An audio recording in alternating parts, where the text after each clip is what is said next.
नमस्कार, स्वागत है आपका पीपल्स अपडेट पर। मैं हूं आपके साथ सुमित श्रीवास्तव। बात करेंगे देश और दुनिया की तमाम बड़ी खबरों की, लेकिन उससे पहले एक नज़र आज की हेडलाइंस पर। ईरान के नए सुप्रीम लीडर मुस्तफा खामेनेई का जंग के बाद पहला वीडियो, मौत की खबरों के बीच लोगों से की बातचीत। झारखंड छात्र आंदोलन 16वें दिन भी जारी, मंत्रियों ने अनशन पर बैठे देवेंद्र सिंह की बात। सीएम हेमंत बोले, चोरी पकड़ी है, दोषियों को भी मिलेगी सजा। ममता बनर्जी की गाड़ी पर हमला, बोली खिड़की खुली होती तो सिर चकनाचूर हो जाता।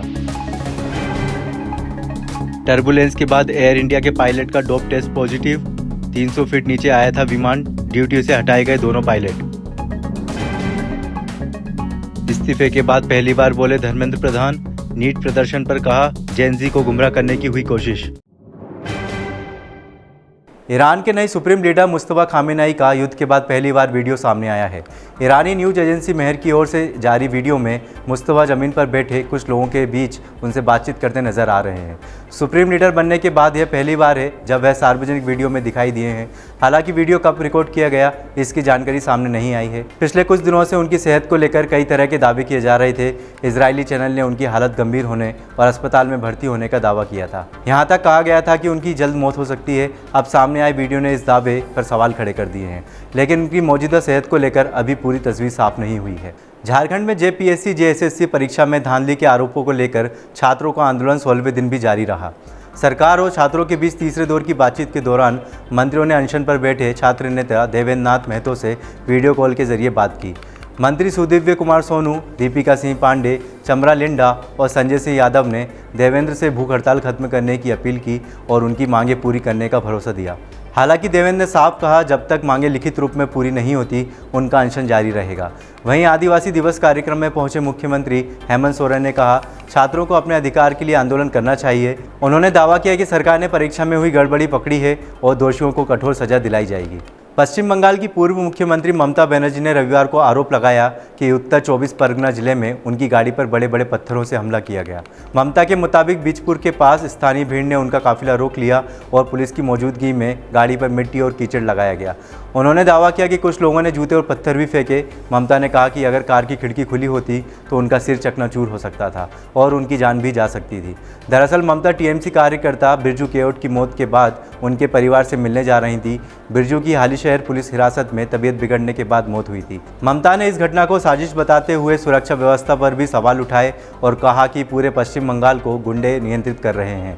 एयर इंडिया की फुकेट दिल्ली फ्लाइट में कुछ दिन पहले हुए तेज टर्बुलेंस की घटना के बाद पायलटों से जुड़ी बड़ी जानकारी सामने आई है। सूत्रों के मुताबिक फ्लाइट में मौजूद दोनों पायलटों का नियमों के तहत डोप टेस्ट कराया गया था, जिसमें से एक का टेस्ट पॉजिटिव आया है। फिलहाल दोनों पायलटों को जांच पूरी होने तक ड्यूटी से हटा दिया गया है और डीजीसीए पूरे मामले की जांच कर रहा है। हालांकि एयर इंडिया ने डोप टेस्ट के पॉजिटिव नतीजे की पुष्टि नहीं की है। एयरलाइंस का कहना है कि फ्लाइट के बाद दोनों पायलटों की स्क्रीनिंग हुई थी, लेकिन टेस्ट के नतीजे कंपनी के साथ साझा नहीं किए गए।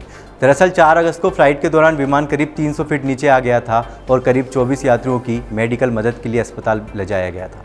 पूर्व केंद्रीय शिक्षा मंत्री और बीजेपी नेता धर्मेंद्र प्रधान ने शिक्षा मंत्री पद से इस्तीफे के करीब 2 सप्ताह बाद नीट विवाद और छात्र प्रदर्शनों को लेकर अपनी बात रखी है। भुवनेश्वर की जीएम यूनिवर्सिटी में छात्रों और शिक्षकों को संबोधित करते हुए प्रधान ने कहा कि उन्हें जेएनजी से कोई व्यक्तिगत समस्या नहीं है और यह पीढ़ी देश का भविष्य है। उन्होंने आरोप लगाया कि नीट विवाद के दौरान हुए प्रदर्शनों में कुछ लोगों ने युवाओं को गुमराह करने की कोशिश की। प्रधान ने कहा कि छात्रों की चिंताओं को समझना जरूरी है, लेकिन गलत जानकारी के जरिए युवाओं को प्रभावित करना उचित नहीं है। उन्होंने अपने इस्तीफे को लेकर कहा कि मंत्री पद उनके लिए सबसे बड़ी चीज़ नहीं था और उन्होंने खुद प्रधानमंत्री नरेंद्र मोदी के सामने इस्तीफे की पेशकश की थी। ओडिशा में अपने खिलाफ हुए विरोध पर उन्होंने कहा कि वे किसान के बेटे हैं और विरोध के बावजूद राज्य में वापस आते रहेंगे। मध्य प्रदेश के धार जिले के बदनावर में रविवार दोपहर हुए भीषण हादसे में 6 श्रद्धालुओं की मौके पर मौत हो गई। हादसा पंचकावास गांव के पास उज्जैन 4 लाइन पर हुआ, जब रोंग साइड से आ रही एक ट्रोले ने सामने से मारुति इको वैन को जोरदार टक्कर मार दी। टक्कर इतनी भीषण थी कि वैन पूरी तरह पिचक गई और उसमें सवार सभी 6 लोग अंदर फंस गए। मृतक गुजरात के बड़ोदरा के रहने वाले थे और उज्जैन में महाकाल के दर्शन कर वापस लौट रहे थे। स्थानीय ग्रामीणों की मदद से पुलिस ने राहत बचाव शुरू किया। वैन की बॉडी काटने के लिए ग्राइंडर का इस्तेमाल किया गया और शवों को बाहर निकाला गया। हादसे के बाद ट्रोलर ड्राइवर मौके से फरार हो गया। पुलिस ने मृतकों के परिजनों को सूचना दी और मामले की जांच शुरू कर दी है। फिलहाल बुलेटिन में इतना ही। देश और दुनिया की तमाम बड़ी खबरों के लिए बने रहिए पीपल्स अपडेट के साथ। नमस्कार।